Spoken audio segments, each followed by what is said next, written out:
Okay, let's follow the white rabbit. Okay, so the last video that I did was about triggers. Okay, one was about 30 minutes. So now we're going to go into the responses. Okay, now in that few seconds, the last video had 5 F's. Well, I found out that there's a 5th F because I first thought there were only 4. And then, because that's what we were trained, like, that's what we were taught, you know, in treatment. But after doing some digging, I was like, oh, okay, there's 5. Just now, in between that short, like, time frame, I found out there's 7. Are there any more? There's probably more. If you know of other ones, Lord, put them down in the comments, please, because I'm like, I didn't realize there were this many. But it makes sense, because if you have CPTSD or if you have PTSD, you're gonna have various different responses. Everybody's gonna have a different response, and it's not like you're gonna be in just one. You can have all 7 pop up at the exact same time. That you do not stick in just one. Okay? So I'm going to talk about them because these are the automatic nervous system responses. So this is your nervous system. It's going to react automatically. You have no control over this. So please, please, please, please, please do not beat yourself up. Do not mentally mess with yourself. You're already healing. Be kind. Be kind, okay? Be nice to yourself. This is not your fault. You have no control over these things. Things have been done to you to create these. But it is on you to fix them. I know, sucks. Somebody else made a mess. You gotta clean it up. Not fair. Not fun. I get it. Believe me, I get it. I'm irritated that I'm still having to clean up messes that aren't even mine. But here we are. Because if I want to get anywhere, I gotta do something about it. I can't just, not do anything about it and just suffer in hell here on earth like this. I'm sorry. I want better. I'm going to be better. I'm going to do better. This is how I'm going to do it. Okay. So these are your survival mechanisms. Okay. Now, in order for you to get things, like to manifest things into your life, the good things, again, here we are. I'm going to repeat it again. You have to let go of the bad things. So these automatic nervous system responses, you have to get under control and you have to let them go and you have to heal them so that they are no longer yours. Once you let them go, blessings come in, good things come in, great things come in. You have control over your body. Holy crap, that is a big blessing. The fact that you can have control over those triggers, I see that as success. When you have control over whether you react or respond to anything, that to me is an abundance of success. Straight up. I feel that is more successful than money. Because money you can get. Money is obtainable. But you got to get your nervous system under control to be able to get to that money. Period. You are not going to last in a work environment if you are constantly fighting with people, if you are constantly freezing and you can't do anything. You will not keep your job. Period.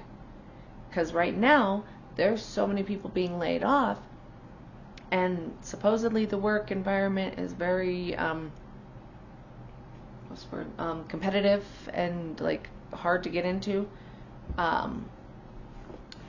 So honestly, you need to have these things set up and ready to go so that you can survive in your work environment. Because I'm gonna be real honest with you. If you haven't already been in a work environment and dealing with people, you're gonna be triggered a lot. You're gonna have some real gems of people that come along and do it just for shits and giggles. Honestly, they are. And this is why you have to get control over this stuff so that you can level up, so that you can have more of the dark psychology and you can play back. So that you can walk into a room and automatically have control over that room without doing anything. You will exude it from your body. When you walk into a room, you will have this kind of mentality, this kind of aura about you. You'll be aura farming. Oh yeah. Don't tell my kids I used it. Just kidding. They're probably going to watch it and they're just going to be like, Mom, I can't believe you. But I digress. I love to, annoy them. But you're going to be aura farming. You're going to be standing there and people are going to know not to mess with you. They're going to know. It's going to be an automatic thing. But you got to start at the basics. You got to get to the bottom of it. You got to understand what your triggers are. Okay? So, here we go. The 7 F's. Which makes sense, honestly. Like, now that I know them, I'm like, well, dang. I had no idea there were that many, but it makes sense. Okay. First and foremost, these are not conscious choices. These are automatic reactions, okay? I personally have been through all of them. One in particular I had a really hard time fighting with, that I had a hard time reframing and not automatically going to it. And believe me, I'm still working on some of these. It's not like these are all gone. I still have some that I still personally have to catch myself in the moment, that afterwards I'm like, ooh, I did not mean to do that. It's okay. It's a muscle. You're going to build it slowly over time. People are going to try you. That's a good thing. I know it doesn't sound like a good thing, but it is a good thing. Okay? It's a good thing because you need the practice. You need to get better. You need to have the competition. You need to have people constantly triggering you so that you can overcome them. Now, this is where, okay, before I jump into them, this is where I push that you find, and call me crazy, okay? Call me psycho. I don't care. I personally will find a very toxic work environment and work there. That way, I get the most. Because the more I am triggered, the more I work through them, the more I overcome, the quicker the blessings. Yeah, it will suck. It will suck. It will suck. But it can be done. I'll tell you my story in just a minute. Let me go through these first. Okay, so we got fight. Okay, fight. We all know what fight is, confronting danger head on, often with anger, aggression, high defensiveness. You're verbally aggressive. Okay. So fight. This is one that if you were not trained to fight back, like realize if you were someone that was trained to be, to take it, pretty much, your fight is not going to be your first one. Okay? You will not be aggressive. You'll have some of the other ones, okay? The other ones are going to be more dominant. But this is where it gets tricky. When you start working on your triggers and you start getting your confidence up, that fight one is going to come in and it's going to be extreme. Again, with the pendulum, you're going to go back and forth. You're going to pendulum swing back and forth between them. Okay, so you're either going to be under or you're going to be over. Okay, sometimes you might pop off in the first, like someone's going to say something and you're going to just go at them. Think Karens. Okay, realize, and this is something that I personally can say because my mom is a Karen. Her first name is Karen, and she is the OG of Karens. Just saying. I grew up with a Karen, and I got the Karen because she hated me more than anything in the entire world. Just saying. She hated me, and when she got drunk, a drunk Karen is a scary Karen. Just saying. That's where the Karens come in. Something triggered them. And I'm not saying like, oh, poor Karens. No, please don't come in my comments and be like, hey, that's not okay what they do. I agree. But you got to understand them on a different level. You got to see things from a different perspective to understand things, to let things go. Okay? Karens were ones that they couldn't fight back, or they weren't able to fight back for some kind of trauma. I don't know what it is. I'm not going to sit there and say what it is for each one because each one's going to be different. But in their journey as they got older, they became severely in fight. Okay? So it doesn't matter what the trigger is, like you did something that pissed them off. They are going to fight. They're going to just come after you, because that's their response. That's their nervous system response to danger or intense stress or survival. Like they're in a survival response right now. That's what they are. And that's how they're going to act. They're overtly fighting.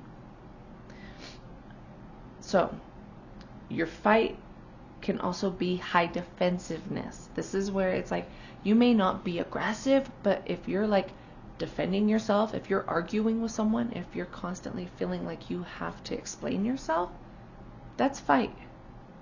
Having to explain yourself and over explaining yourself, and like you're trying to defend yourself, that's fight. Your fight has kicked in. Okay? Now, flight is the next one. With flight, you're trying to escape or avoid the threat through physical removal, like you're trying to get away from the situation, or you're emotionally withdrawing. You're just shutting down. Okay? That one, okay.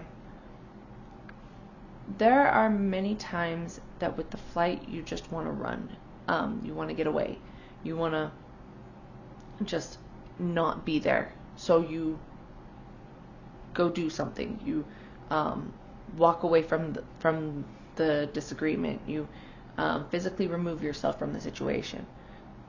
Or if you cannot physically leave, you shut down mentally and emotionally, and you just won't talk or do any of that. This is one that, you have to pull yourself out of. Like, it's one that I know that my kids and we would have a disagreement and we would just say never mind, and we would just walk away because we were triggered. We didn't want to deal with it, so we just left. And that's not going to fix the trigger.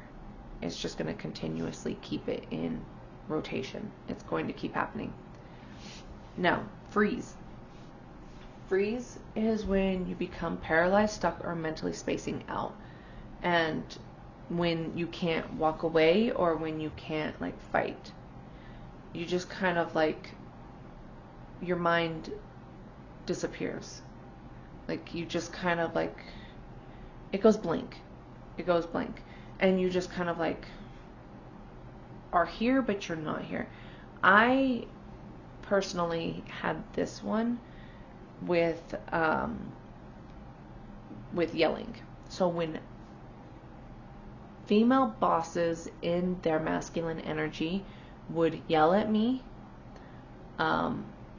for something, doesn't matter what, when they would yell at me for something, my brain would just shut off.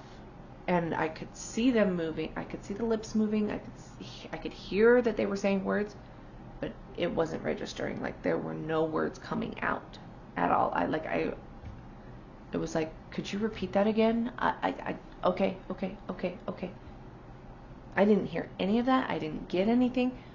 I just, okay, to get away from the situation. I would shut down. Okay. Just leave me alone. Oh, now this one.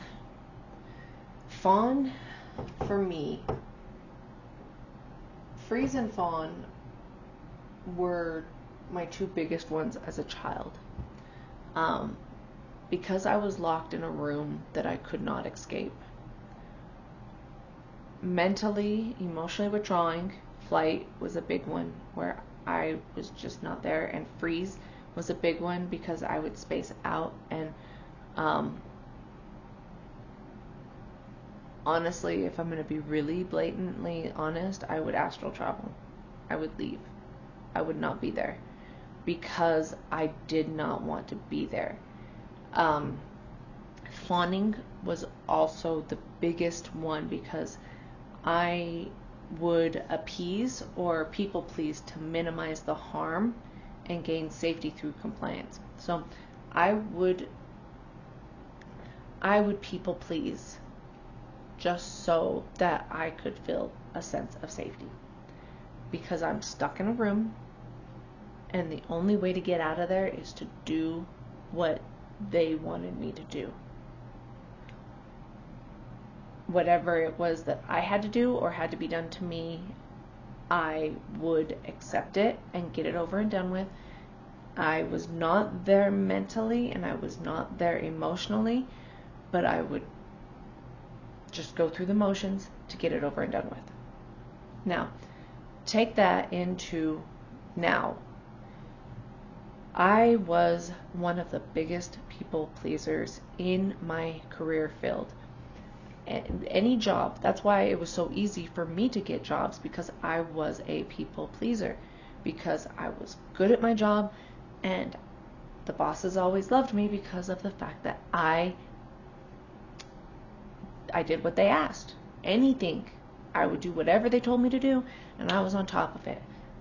Now, not so much. Still working on that one, because that was such a deep one that I have to catch myself and be like, do I really want to do that? No, I really don't want to do that, so I'm not going to do that. Granted, with my job now, I still have to do things that I don't want to do, but it's a different level. I understand that I need this job right now, so therefore, yeah, there are going to be some things that I'm going to just have to show up for. Okay? Period. That's just how it goes. But I'm not going above and beyond to kiss someone's butt just so that I can feel safe. Do you see what I'm saying? It's a gradual thing that you work your way out of. Okay? Do not beat yourself up if you are a people pleaser. Realize you were trained to be. You were trained to be because that's what made you feel safe. Doesn't matter. It's okay. It's okay. Now, this next one, the flop, I was plumb surprised on that one because, like, I didn't realize that was fun. So, it's kind of funny because, like, I personally have never experienced the flop or the faint. Because it's flop or faint. Like, that's what it says on here. And that one is a complete surrender or collapse similar to playing dead or fainting where the body shuts down. I have never experienced that. But I have witnessed it. My oldest daughter, my 18-year-old, she has that.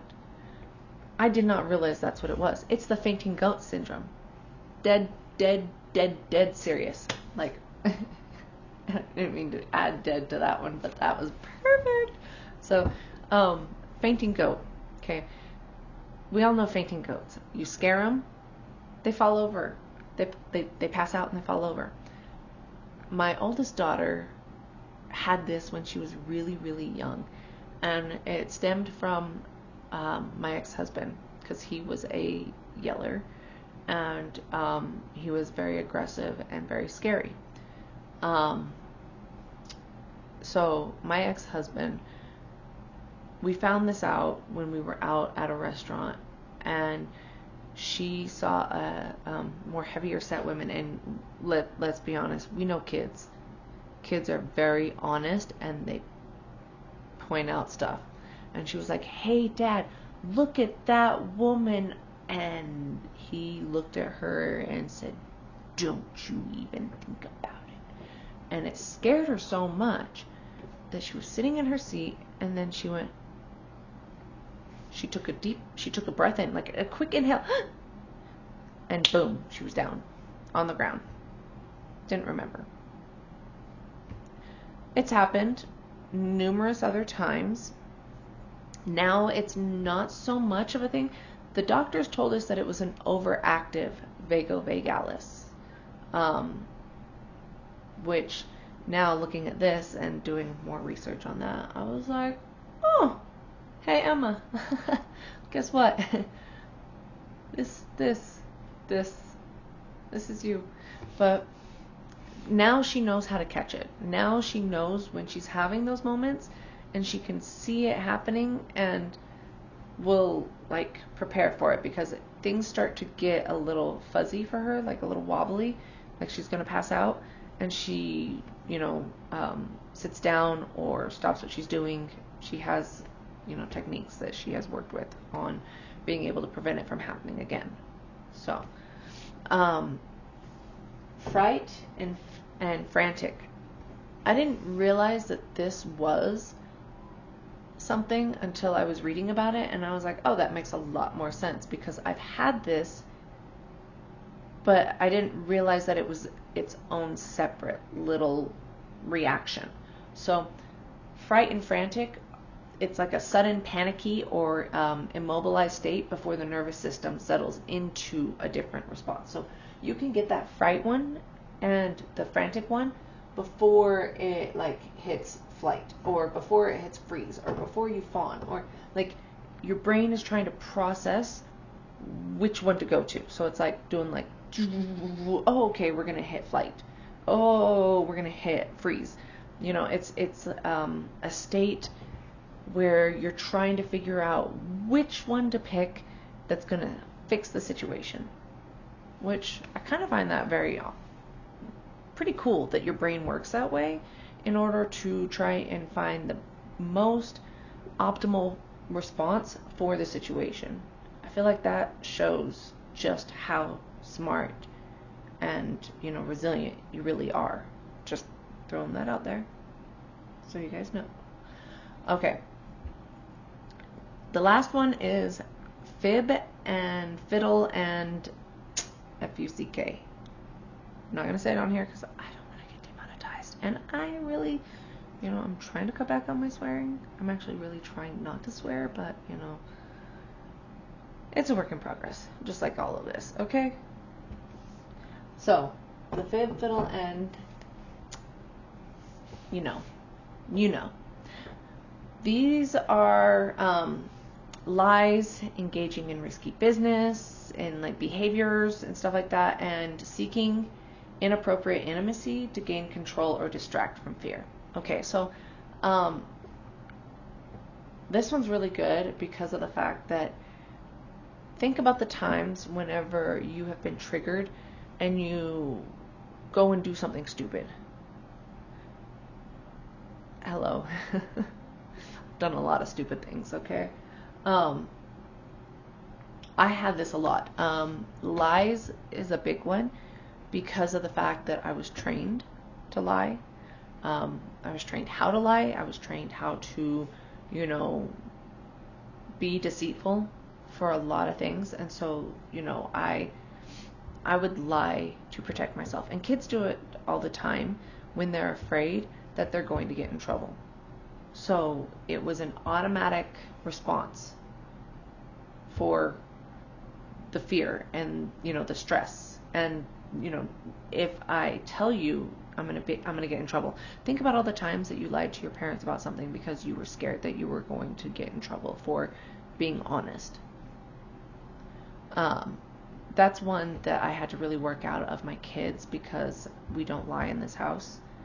I am very honest with my kids, and my kids are very honest with me, because my son, for a while there, after I got custody of the kids, when they became full-time with me, my son he was having issues at school, and he was lying a lot, and so he was terrified that he was going to get in trouble. And so I had to show him that he wasn't going to get in trouble. As long as he was honest with me, then, you know, there were no consequences. And the consequences were not going to be anything where he was going to get physically hurt, or that he was going to be, you know, locked up and never have anything to do with his friends ever again. He did have to go through consequences of, you know, having electronics taken away, of, you know, that kind of parenting. I never have had to raise my hand. I have never had to, I've yelled a couple, like maybe 2-3 times, maybe.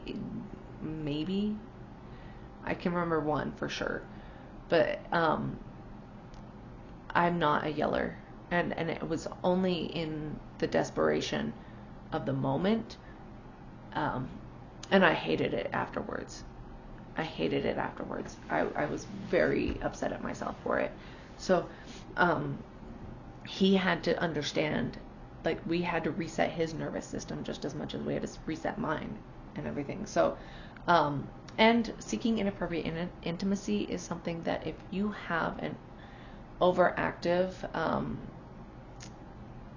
where you have a higher libido because of trauma from childhood, you're going to automatically seek out relationships where you guys automatically sleep together instantly. And let's be absolutely honest right now. That is the worst thing ever, because there are so many diseases that are being spread around right now. People are not being tested. People are going out and sleeping around. People are cheating. I mean, the list goes on and on. It is not safe out there.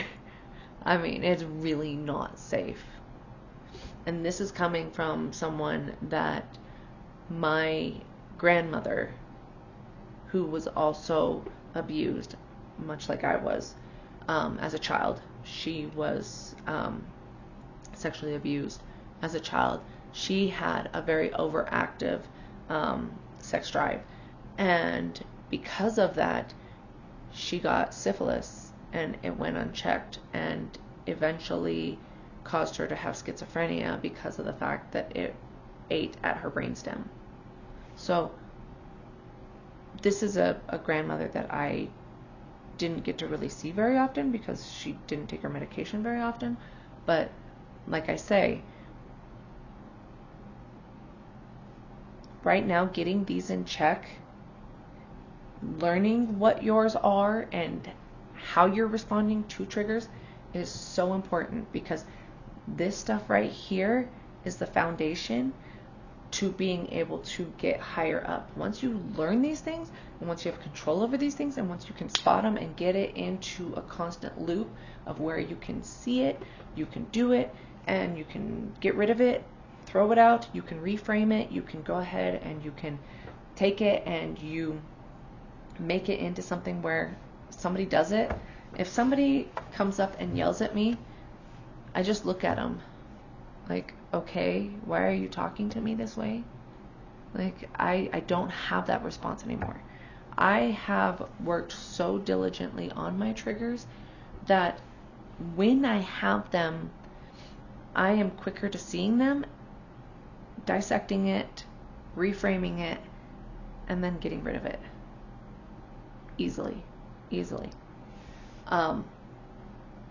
So that's stuff that I can definitely teach you. If you are interested in getting help with yours, I am here. Please email me, leave a comment below. If you want help, let me know. I have my email address jaggededgeshealing@gmail.com. Please reach out.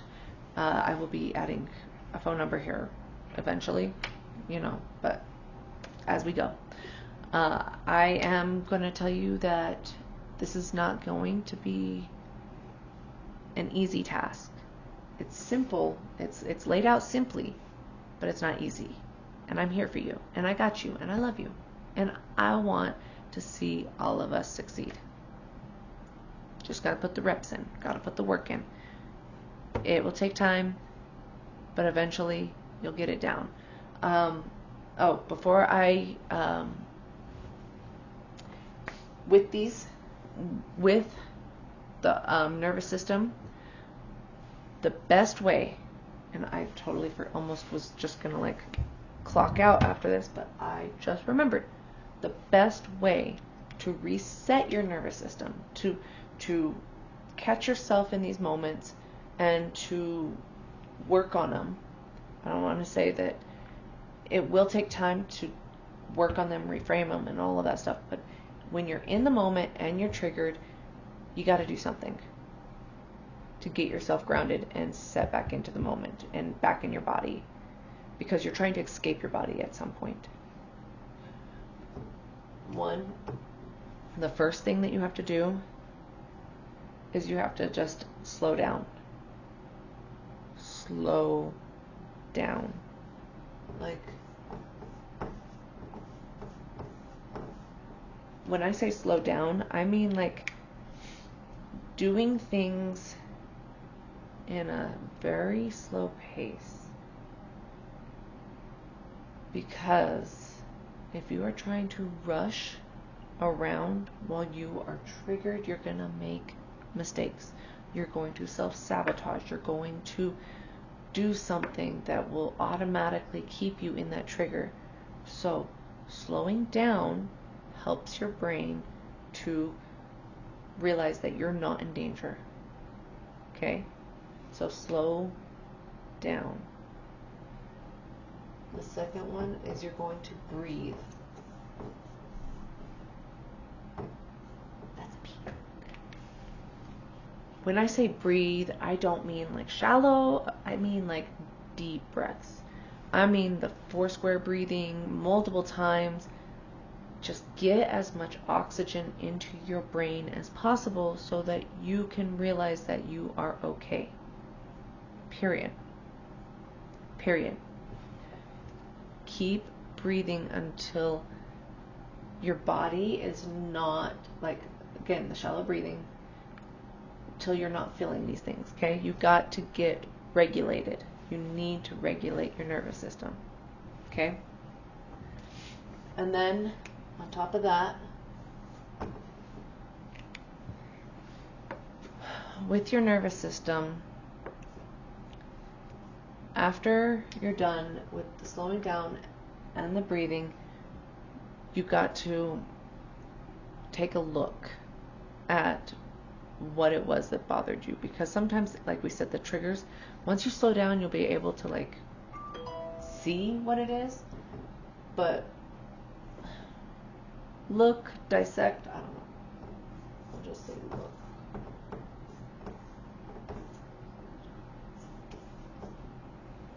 Dissect. You're gonna want to really like break it down as to why. Why did this bother me? And again, that's like your biggest one. Your biggest one is why. Why? Why is this bothering me? Why? So, slow down, breathe, and dissect. These are the main things that you're going to do when you are triggered. When you're in one of these, you've got to, like, when you're breathing, that whole I am safe, the back in the other video that I talked about with survival, stability, and security, and the root chakra, the things that you can do to ground yourself and to bring yourself back, that's important.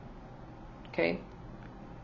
So, you're going to want to do those things, because when you're triggered, you're going to go back into survival mode. Like, it's an endless loop that you're going to be stuck in, that you're going to get a trigger and it's going to knock you out of being secure and stable, and it's going to knock you back into survival mode, and it's going to be just this loop that you're going to keep going through over and over and over again.